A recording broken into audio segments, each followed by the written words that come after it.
ما الذي يفرق بيننا وبينهم؟ منهج السلف، لأن السلف هم الذين فهموا الكتاب والسنة وساروا عليهما، فنحن نتبع السلف الصالح. إن الحمد لله نحمده ونستعينه ونستغفره ونعوذ بالله من شرور أنفسنا ومن سيئات أعمالنا، من يهده الله فلا مضل له ومن يضلله فلا هادي له، واشهد أن لا إله إلا الله وحده لا شريك له إقرارا به وتوحيدا، واشهد أن محمدا عبده ورسوله صلوات الله وسلامه عليه. يا أيها الذين آمنوا اتقوا الله حق تقاته ولا تموتن إلا وأنتم مسلمون. يا أيها الناس اتقوا ربكم الذي خلقكم من نفس واحدة وخلق منها زوجها وبث منهما رجالا كثيرا ونساء، واتقوا الله الذي تساءلون به والأرحام إن الله كان عليكم رقيبا. يا أيها الذين آمنوا اتقوا الله وقولوا قولا سديدا يصلح لكم أعمالكم ويغفر لكم ذنوبكم، ومن يطع الله ورسوله فقد فاز فوزا عظيما. أما بعد، فإن أصدق الحديث كتاب الله، وخير الحديث حديث محمد صلى الله عليه وسلم، وشر الأمور محدثاتها، وكل محدثة بدعة، وكل بدعة ضلالة، وكل ضلالة في النار. أما بعد، فاتقوا يا عباد الله. அல்லாஹ்வின் அடியார்களே, அல்லாஹ்வை அஞ்சிக் கொள்ளுங்கள். வராகிபூஹ், அல்லாஹ் நம்மை கண்காணிக்கின்றான், ரப்பு நம்மை பார்க்கிறான். அணு நேரமும் நித்தம் அல்லாஹ் நம்மை பார்க்கிறான், நம்மை கண்காணிக்கின்றான். அந்த முராகபா, அந்த தக்வாவை அல்லாஹ்வின் அடியார்களே அதை உறுதிப்படுத்திக் கொள்ளுங்கள். அல்லாஹ் தன் திருமறையிலே சொல்கிறான், ووضع الكتاب فترى المجرمين مشفقين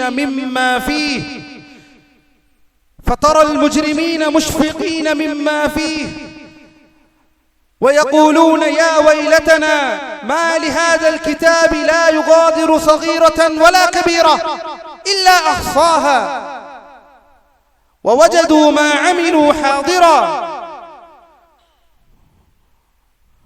ولا يظلم ربك أحدا.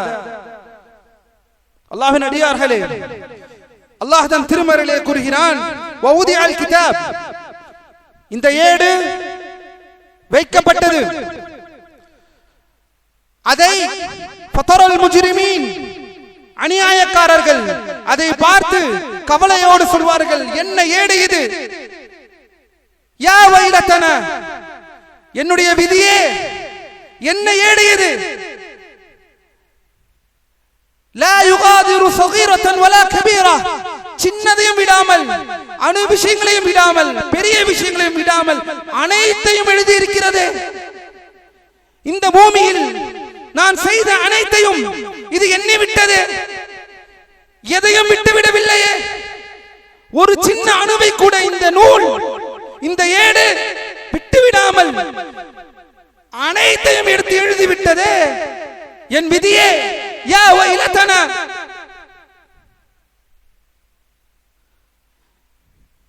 அல்லாஹ்வை அஞ்சிக் கொள்ளுங்கள்.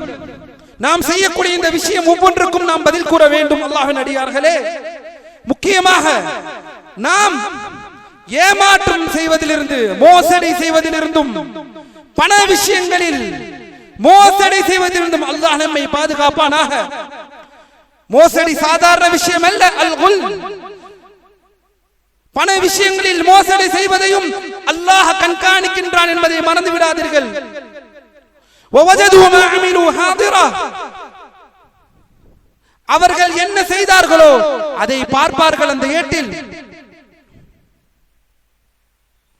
அவர்கள் எதை எழுதியிருந்தார்களோ, எதை செய்திருந்தார்களோ, எந்த மோசடியை செய்திருந்தார்களோ அந்த ஏட்டில் அவர்கள் பார்ப்பார்கள். நிச்சயமாக உங்களுடைய ரப்பு யாருக்கும் அநீதி இழைப்பவனாக இல்லை. அல்லாஹ்வின் அடியார்களே, அல்லாஹ் நம்மை நேர்வழியிலே செலுத்துவானாக. நிச்சயமாக இந்த செல்வத்தின் சோதனை, இந்த செல்வத்திலிருந்து ஏமாற்றம் செய்வது இந்த முஃமின், ஒரு முஸ்லிம் தன்னை பாதுகாத்துக் கொள்ள வேண்டும். அல்லாஹ்வின் தூதர் ஸல்லல்லாஹு அலைஹி வஸல்லம் அவர்கள் சொல்கிறார்கள், இன்ன லிகுல்லி உம்மத்தின் ஃபித்னா வ ஃபித்னதி உம்மதி அல்-மால். ஒவ்வொரு சமூகத்திற்கும் சோதனை இருந்தது. என் சமூகத்தின் சோதனை என் சமூகத்திற்குரிய சோதனையில் ஒன்று செல்வத்தினால் சோதிக்கப்படுவது, பணத்தினாலும் பொருளாதாரத்தினாலும் சோதிக்கப்படுவது. அல்லாஹ் நம்மை பாதுகாப்பானாக. இன்ன லிகுல்லி உம்மத்தின் ஃபித்னா வ ஃபித்னத்து உம்மத்தி அல் மால். செல்வத்தினால் சோதிக்கப்படுவான். அந்த செல்வத்தில் உண்மையாக இருக்கிறோமா, அதை ஏமாற்றாமல் இருக்கிறோமா, அந்த அமானத்தை நாம் கடைபிடிக்கிறோமா?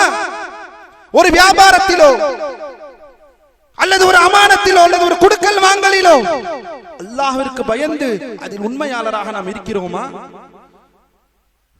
அல்லாஹ் நம்மை நேர்வழியிலே செலுத்துவானாக. மேலும் அல்லாஹ்வின் அடியார்களே, ஹராமான முறையில் சம்பாதிப்பதன் ஒரு வடிவம் என்னவென்றால், கவனியுங்கள், ஹராமான முறையில் ஒருவர் சம்பாதிப்பதுடைய வடிவம் ஒரு ஊழியர். ஏனெனில் ஹராமான சம்பாத்தியம் என்று வந்துவிட்டால் உடனடியாக நமக்குள் வரும், நான் என்ன அசிங்கமான விஷயங்களை செய்து சம்பாதிக்கின்றேனா? அல்ல, இது மட்டும் அல்ல. ஹராமான விஷயத்தை கொண்டு சம்பாதிப்பது என்பது என்னவென்றால், ஒரு ஊழியர் தனது அரசு பணியையோ அல்லது தனியார் பணியையோ பயன்படுத்தி தனக்கு உரிமை இல்லாத ஒன்றை சம்பாதிப்பதாகும். ரிஷ்வா, லஞ்சம், இதுவும் ஹராமான வழியில் சம்பாதிக்கக்கூடிய பணம். ரிஷ்வா, லஞ்சம் ஹராமான வித்தியத்தில் சம்பாதிக்கக்கூடிய விஷயம் என்பதை மறந்துவிட வேண்டாம். அல்லாஹ் தன் திருமறையை சொல்கிறான், வலா தஅகுலு அம்வாலகும் பைனகும் பில் பாத்தில். அல்லாஹ் தன் திருமறையை சொல்கிறான், அல்லாஹ்வின் அடியார்களே, வதுதுலு பிஹா இலல் ஹுக்காம் லிதஅகுலு ஃபரீகம். லா இலாஹ இல்லல்லாஹ். உங்களுக்கு இடையில் ஒருவருக்கொருவர் உங்கள் செல்வங்களை தவறான முறையில் உண்ணாதீர்கள். மேலும் அந்த சொத்துக்களில் ஒரு பகுதியை அறிந்து கொண்டே பாவமான முறையில் ஆட்சியாளர்களுக்கு, அதாவது உங்களுக்கு சாதகமாக தீர்ப்பு சொல்பவர்களுக்கு லஞ்சமாக தராதீர்கள் என்று அல்லாஹ் தன் திருமறையிலே கூறுகிறான். லஞ்சம் நம்மை அழித்துவிடும். அல்லாஹ்வின் அடியார்களே, அல்லாஹ்வின் தூதர் ஸல்லல்லாஹு அலைஹி வஸல்லம் சபித்தார்கள். என்ன சபித்தார்கள் தெரியுமா?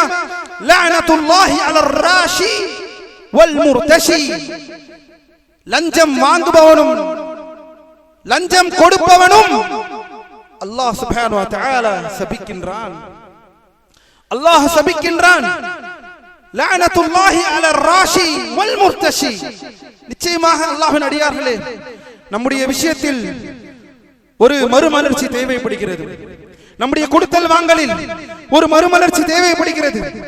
மார்க்க விஷயத்தில் தன்னுடைய உழைப்பிற்கு தாண்டி மக்களால் பெறப்படக்கூடிய அல்லது மக்கள் கொடுக்கக்கூடிய கூடுதலான எந்த விதமான ஒரு தொகையும் லஞ்சத்தில் வரும் என்பதை உலமாக்கள் தெளிவாக விளக்குகிறார்கள்.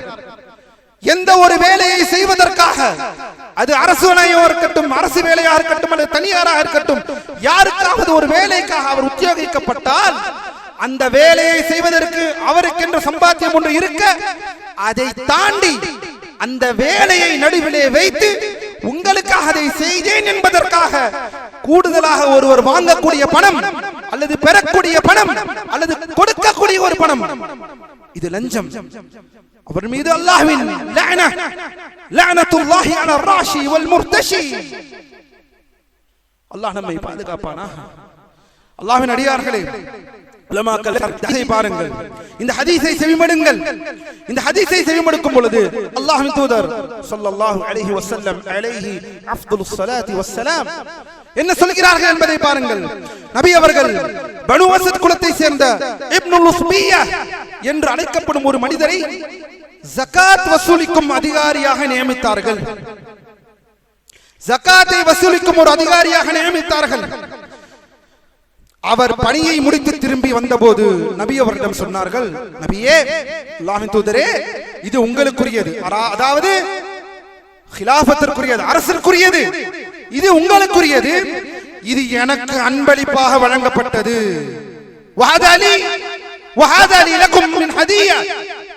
இது எனக்கு அன்பளிப்பாக வழங்கப்பட்டது என்று நபி அவர்களிடமே சொல்கிறார்கள். நபி அவர்கள் கூறினார்கள். உடனே நபி அவர்கள் மின்பரின் மீது நின்று அல்லாஹ்வை புகழ்ந்து அவனை பெருமைப்படுத்தி எடுத்துரைத்தார்கள். நாம் ஒரு பணியாளரை, அதிகாரியை ஒரு வேலைக்காக நியமிக்கிறோம். அவர் நம்மிடம் வந்து இது உங்களுக்குரியது, இது எனக்குரியது, எனக்கு அன்பளிப்பாக தரப்பட்டது என்று கூறுகிறார். நாம் திரும்பி கேட்கிறேன் அவரிடம், அவரின் தனது தந்தை அல்லது தாயின் வீட்டில் எந்த பொறுப்புமின்றி அமர்ந்திருந்தால் அவருக்கு இத்தகைய அன்பு பரிசுகள் வழங்கப்படுமா என்று அவர் சிந்தித்து பார்க்க வேண்டாமா? எனது உயிர் எவன் கைவசம் இருக்கிறதோ அவன் மீது சத்தியமாக உங்களில் எவரேனும் இம்முறையில் எதையேனும் பெற்றால் நான் கொடுத்த வேலைக்கு அந்த வேலைக்கு பகரமான ஊதியமும் சம்பாதிப்பதையும் தாண்டி நீங்கள் எதனையும் பெற்றால் தனது கழுத்தில் சுமந்தவாறே மறுமையில் நீங்கள் வருவீர்கள். அது அவர் லஞ்சமாக பெற்றது ஒட்டகமாக இருந்தால் அது சத்தமிட்டுக் கொண்டிருக்கும், பசுவாக இருந்தால் அது கத்திக் கொண்டிருக்கும், அல்லது ஆடாக இருந்தால் அது கத்தி கொண்டிருக்கும் என்று அல்லாஹ் தூதர் மறுமையில் நீங்கள் கொடுத்த உங்களுக்கு நான் சுமத்தின வேலையை தாண்டி நீங்கள் அன்பளிப்பாகவோ டிப்ஸாகவோ அல்லது எதை வேணாலும் சொல்லுங்கள், அதற்கு வார்த்தையை பல வார்த்தை என்று வைத்து விட்டோம். அன்பளிப்பு என்று, டிப்ஸ் என்று, அல்லது அவருக்கு ஆசையாக கொடுத்தேன் என்று. அல்லாஹ்வின் அடியார்களே, சதக்கா செய்யலாம், அது வேறு. சதக்கா என்பது வேறு. இந்த வேலைக்கு அவர் செய்ய வேண்டும் என்று இருக்க, அந்த வேலையை தாண்டி அவர் நம்மிடம் எதிர்பார்ப்பது நாம் அவரிடம் கொடுப்பது.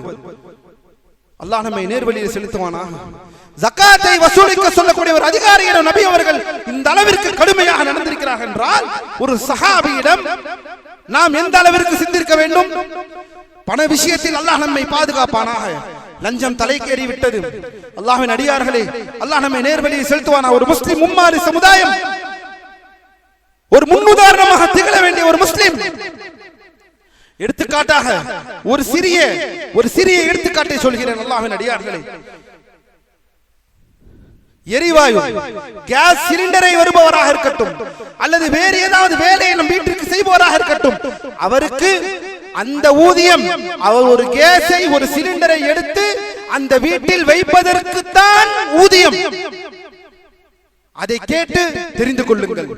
ஆனால் அதை தாண்டி நாம் கொடுப்பதை லஞ்சம் என்றுதான் மார்க்கத்தில் தெளிவாக விளக்கப்படுகிறது. இது மட்டுமல்ல, இது நேரடியாக மற்ற முஸ்லிம்களுடைய விஷயத்திலும் இது பாதிப்படைய செய்யும். கஷ்டப்பட்டு காசு இருப்பதை சேர்த்து கேஸை வாங்குபவனும், பணக்காரர்கள் இப்படிப்பட்ட ஹராமான விஷயத்தை கொடுத்து ஏழைகளையும் தரும்படி கட்டாயப்படுத்தப்படுவது, அவர்களுக்கு செய்ய வேண்டிய டிப்ஸ் தரவில்லை என்று செய்ய வேண்டிய வேலை, சம்பளத்திற்குரிய வேலையே செய்யாமல் போகக்கூடிய தருணத்தில் இன்று நாம் எத்தனை பேரை பார்க்கிறோம். அவருடைய வேலை அதை செய்வது. அல்லாஹ் நம்மை பாதுகாக்க வேண்டும். அரசு துறைகளில் நாம் பார்ப்பதில்லையா? அல்லாஹ்வின் அடியார்களே, மற்ற அலுவலகங்களில் போகவில்லையா? எங்கு சென்றாலும் தன் வேலையை செய்வதற்கும், தான் எந்த வேலைக்காக நியமிக்கப்பட்டதற்கு அந்த வேலைக்குத்தான் என்று காசு வாங்கிறார்கள் என்றால், இதைத்தான் அல்லாஹ்வின் தூதர் சபித்தார்கள். லஅனத்துல்லாஹி அலர் ராஷி வல் முர்தஷி. அல்லாஹ் நம்மை பாதுகாப்பானாக. அல்லாஹ்வின் அடியார்களே, இப்படிப்பட்ட விஷயங்களிலிருந்து, செல்வத்தை ஹராமான வழியில் உண்ணுவதிலிருந்து அல்லாஹ் நம் சமூகத்தை பாதுகாப்பானாக. இந்த லஞ்சமை, இப்படிப்பட்ட இந்த லஞ்சத்தை ஆதரிக்காமலும் இதை ஊக்குவிக்காத மக்களாக நாம் இருக்க வேண்டும். லஞ்சம் வாங்காமல் இருப்பது மட்டுமல்ல, லஞ்சத்தை ஊக்குவிக்காமல் இருப்பது நம்முடைய கடமை என்பதை மறந்துவிட வேண்டாம். வக்கூலு கௌலி ஹாதா வஸ்தக்ஃபிருல்லாஹி லி வலக்கும் வலிஜமீஇல் முஸ்லிமீன மின் குல்லி தன்ப் ஃபஸ்தக்ஃபிரூஹு இன்னஹு ஹுவல் கஃபூருர் ரஹீம்.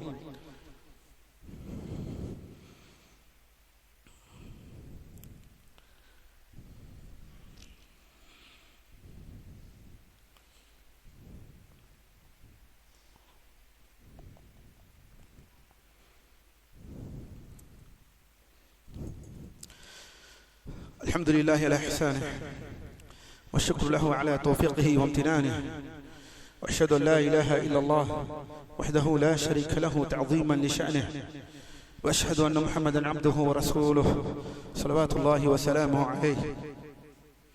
அல்லாஹ்வின் அடியார்களே, இதே போலத்தான் இந்த பொருளாதார விஷயத்தில் தான் முஸ்லிம்கள் அதிகமாக அஞ்சிக் கொள்ள வேண்டியது பைத்துல் மாலுடைய விஷயம். முஸ்லிம்களின் பொது உடைமைகளாகவும் முஸ்லிம்களின் பொது காரியங்களுக்காக சேகரிக்கப்படும் பணங்கள், சேகரிக்கப்படும் செல்வங்கள், அல்லாஹ்வை அஞ்சிக் கொள்ளுங்கள். அல்லாஹ்வின் அடியார்களே, ஃபத்தகுல்லாஹ், அல்லாஹ்வை அஞ்சிக் கொள்ளுங்கள். பைத்துல் மாலுடைய விஷயத்தில் அதில் பொறுப்புதாரியாக இருக்கக்கூடியவர்கள், அல்லாஹ்வுடைய பள்ளிவாசலை நிர்வகிக்கக்கூடியவர்கள், அல்லாஹ்வுடைய பள்ளிவாசலை நிர்வகிக்கக்கூடியவர்கள், முஸ்லிம்களின் விஷயங்களை நிர்வகிக்கக்கூடியவர்கள், முஸ்லிம்களின் நலன் சார்ந்த விஷயங்களை நிர்வகிக்கக்கூடியவர்கள், பணத்தை வசூல் செய்பவர்கள், பணத்தை வசூல் செய்து கணக்கு எழுதுபவர்கள், கணக்கு எழுதி அதை மக்களுக்கு மத்தியிலே சரியான முறையில் கணக்கை காண்பிப்பவர்கள், அல்லாஹ் உங்களை பார்த்து கொண்டிருக்கிறான் என்பதை மறந்துவிட வேண்டாம். அல்லாஹ் உங்களை கண்காணிக்கின்றான் என்பதை மறந்துவிட வேண்டாம். நாளை ஹராமாக சம்பாதித்த ஒவ்வொன்றையும் நாளை அதை அவர் பார்த்தே தீர வேண்டும்.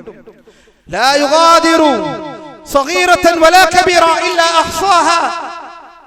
இந்த ஏடு எந்த சிறிய விஷயத்தையும் பெரிய விஷயத்தையும் எண்ணி விடாமல் இது விடவில்லை, அனைத்தையும் எழுதிவிட்டது என்று அல்லாஹ் தன் திருமறையிலே சொல்கிறான். மேலும் அல்லாஹ்வின் அடியார்களே, வமா கான லி நபிய்யின் அன் யகுல், நபிமார்களுக்கு மோசடி செய்வது நபிமார்களின் பழக்கமே கிடையாது. மோசடி செய்வது என்பதற்கும் நபிமார்களுக்கும் சம்பந்தமே கிடையாது. லாமுல் ஜுஹூத். வமா கான லி நபிய்யின் அன் யகுல். யார் அந்த மோசடியை செய்கிறாரோ, அல்லாஹ்வின் அடியார்களே, வமை யக்லுல் யஅதி பிமா கல்ல யௌமுல் கியாமah, யார் அந்த மோசடி செய்கிறாரோ அந்த மோசடியோடு நாளை மறுமைக்கு வருவார்கள். மோசடி செய்பவர் நாளை அந்த மோசடியோடு மறுமைக்கு வருவார். மக்கள் முஸ்லிம்கள் சம்பந்தப்பட்ட செல்வ விஷயத்தில் அல்லாஹ்வை அஞ்சிக் கொள்ளுங்கள். அல்லாஹ் நம்மை நேர்வழியிலே செலுத்துவானாக. மேலும் அல்லாஹ்வின் அடியார்களே, ஒரு விஷயத்தை பாருங்கள். கைபர் போர் நடந்த அன்று அல்லாஹ்வின் தூதர் ஸல்லல்லாஹு அலைஹி வஸல்லம் அவர்களுடன் இருந்த ஒரு மனிதர் மீது அம்பு பாய்ந்து அவர் மரணித்தார். ஒரு சஹாபி கைபர் போர்க்களத்தில் அம்பு பாய்ந்த நிலையில் ஒருவர் மரணிக்கிறார். மரணித்ததற்கு அவருக்கு ஷஹாதத் என்று, ஷஹீதுடைய அந்தஸ்து கிடைத்து விட்டது என்று அவர்களுக்கு நல்வாழ்த்து கூறிக்கொண்டிருந்தார்கள் சஹாபாக்கள். அப்போது நபி அவர்கள் கூறினார்கள், இல்லை, எனது உயிர் எவன் கைவசம் உள்ளதோ அவன் மீது சத்தியமாக கைபர் போரின் போது போர்க்கள பொருட்களை முறைப்படி பங்கிடுவதற்கு முன்னரே பொது சொத்தில் இருந்து அவர் எடுத்துக்கொண்ட அந்த சிறிய போர்வை, அந்த சிறிய போர்வை இப்போது அவர் மீது நெருப்பாக எரிந்து கொண்டிருக்கிறது என்று அல்லாஹ்வின் தூதர் ஸல்லல்லாஹு அலைஹி வஸல்லம் அவர்கள் சொல்கிறார்கள். போர்க்கள பொருட்களை முறையாக பங்கு போடுவதற்கு முன்னராகவே அதில் உள்ள ஒரு பொருளை தான் எடுத்ததினால் நரக நெருப்பிலும் அதற்கான அந்த வேதனை எரிந்து கொண்டிருக்கிறது என்று அல்லாஹ்வின் தூதர் ஸல்லல்லாஹு அலைஹி வஸல்லம் அவர்கள் சொல்கிறார்கள் என்றால் உலமாக்கள் விளக்குகிறார்கள். இந்த இடத்தில் ஷம்லா என்பது இடுப்பில் கட்டிக்கொள்ளும் ஒரு சிறிய ஆடை. இடுப்பில் கட்டிக்கொள்ளும் ஒரு சிறிய ஆடை. அல்லாஹ்வின் அடியார்களே, ஒரு ஆடைக்கும் ஒரு மனிதர் ஒரு சிறிய விஷயத்தை விட்டு சென்றதற்காக அல்லாஹ் தூதர் இவ்வாறு சொல்கிறார்கள் என்றால், மக்களின் முஸ்லிம்களின் உடைமைகளையும் அவர்களின் செல்வ விஷயங்களை அல்லாஹ் நம்மை பாதுகாப்பானாக. நாம் எவ்வளவு கவனமாக இருக்க வேண்டும், நாம் எவ்வளவு அல்லாஹ்விற்கு பயந்தவராக இருக்க வேண்டும் இந்த செல்வ விஷயத்தில். அல்லாஹ்வின் அடியார்களே, இந்த ஊழல், இந்த லஞ்சம், மேலும் நபி அவர்கள் கூறுகிறார்கள், உங்களில் யாரேனும் நாம் ஒரு பணிக்கு ஒரு அதிகாரியாக நியமித்து அவர் ஒரு ஊசியையோ அல்லது அதைவிட மேலான ஒன்றையோ நம்மிடமிருந்து மறைத்தால் அது மோசடியாகும். அதனை மறுமை நாளில் சாட்சியாக சுமந்தவராக செய்வார். ஒரு வேலைக்கு உங்களை அமர்த்தி அந்த வேலையை செய்யும் பொழுது அதில் நீங்க பகரமாக லஞ்சமாக பெற்ற ஒரு குண்டூசியோ அல்லது அந்த குண்டூசிக்கு மேலோ எதையேனும் நீங்கள் மறைத்தால் மறைத்துக் கொள்ளலாம், ஆனால் மறுமையில் நீங்கள் வருவீர்கள். அதற்காக அல்லாஹ் நம்மை பாதுகாப்பானாக. அல்லாஹ்வின் அடியார்களே, மேலும் இறுதியாக ஒரு விஷயத்தை இங்கே சொல்ல வேண்டும். லஞ்சமும் இந்த ஊழலும் ஏமாற்று வேலைகளும் எங்கெல்லாம் உள்ளே செல்கிறதோ மனித சமுதாயத்தை அழித்து விடுகின்றதாக இருக்கிறது. எப்போது இந்த லஞ்சமும் இந்த ஊழலும் நீதித்துறைக்கு வருகிறதோ அப்போது அநியாயம் தலைக்கேறுகிறது. எப்போது ஒரு நீதித்துறையில், எப்போது ஒரு நீதி செல்லக்கூடிய இடத்தில் லஞ்சமும் ஏமாற்றுதலும் மோசடியும் ஒரு நீதித்துறைக்குள் நுழைந்தால் அங்கு அநியாயம் தலைக்கேறுகிறது. அப்பாவிகள் தண்டிக்கப்படுகிறார்கள், குற்றவாளிகள் தப்பிக்க விடப்படுகிறார்கள். அதே போலத்தான் கல்வித்துறையில் எப்போது லஞ்சம் உள்ளே இருக்கிறதோ அங்கே அறியாமை வந்து நிற்கிறது. அதே போலத்தான் மருத்துவ துறையில் எப்போது லஞ்சம் உள்ளே வருகிறதோ அங்கே உயிர்கள் கொல்லப்படுகின்றன. அதே போலத்தான் கட்டுமான துறையில் எப்போது லஞ்சம் உள்ளே வருகிறதோ அங்கே கட்டிடங்கள் இடித்து தரமட்டமாகி மக்களுடைய உயிர்கள் சின்னாபின்னமாகிறது. இவ்வாறு ஒவ்வொரு முறையிலும் சொல்லிக் கொண்டே போகலாம். அல்லாஹ்வின் அடியார்களே, உணவுத்துறையில் எப்போது லஞ்சம் உள்ளே இருக்கிறதோ அப்போது மக்களுக்கு அது விஷமாக மாறுகின்றது. மனிதரின் வாழ்க்கை அழிவுக்கு தகுந்த விஷயத்தில் எல்லா வகையிலும் இந்த லஞ்சம் மக்களை அழிக்கத்தான் இருக்கிறது என்பதை நாம் மறந்துவிட வேண்டாம். நாம் அப்படிப்பட்ட துறைகளை சார்ந்து வாழ்ந்து கொண்டிருந்தால் அல்லாஹ்விற்கு அஞ்சி உங்கள் வாழ்க்கையை வாழுங்கள். உங்களுக்கு அல்லாஹ் எதை உங்களுக்கு ரிஸ்காக தருகிறான் அதை போதும் என்ற மனப்பான்மைக்குள் வாருங்கள். அல்லாஹ்வின் அடியார்களே, சேர்ந்து பயணிக்கக்கூடிய கபரின் வாழ்க்கை நம்மை நோக்கி அழைத்துக் கொண்டிருக்கிறது. அல்லாஹ் நம்மை நேர்வழியிலே செலுத்துவானாக. அல்லாஹ் நம்மை பாதுகாப்பானாக. அல்லாஹ்வுடைய லானத்திலிருந்து அல்லாஹ் நம்மை பாதுகாப்பானாக. அவனுடைய லானத்திலிருந்து அல்லாஹ் நம்மை தூரமாக்குவானாக. லஞ்சம், மோசடி, ஊழல் போன்ற அனைத்து விஷயங்களிலிருந்தும் முஸ்லிம்களை பாதுகாத்து முஸ்லிம்கள் ஒரு முன்னுதாரணமாக, பிற சமூகத்திற்கு ஒரு முன்னுதாரணமாக, ஒரு சமூகமாக, அப்படி இருந்த சமூகம் தான் இந்த சமூகம். அப்படிப்பட்ட சமூகமாக அல்லாஹ் நம்மை அனைவர்களையும் ஆக்கி அருள் புரிவானாக. அல்லாஹ்வின் அடியார்களே, இன்னல்லாஹ வ மலாயிகத்தஹு யுஸல்லூன அலன் நபி யா அய்யுஹல்லதீன ஆமனூ ஸல்லு அலைஹி வ ஸல்லிமூ தஸ்லீமா. இபாதல்லாஹ், إن الله يأمركم بالعدل والإحسان وإيتاء ذي القربى وينهى عن الفحشاء والمنكر والبغي يعظكم لعلكم تذكرون فاذكروا الله يذكركم واشكروه على نعمه يزدكم ولذكر الله أكبر والله يعلم ما تصنعون. بيننا وبينكم السلف، بيننا وبينكم الكتب. كان أحمد يقول البدع بيننا وبينكم الجنائز.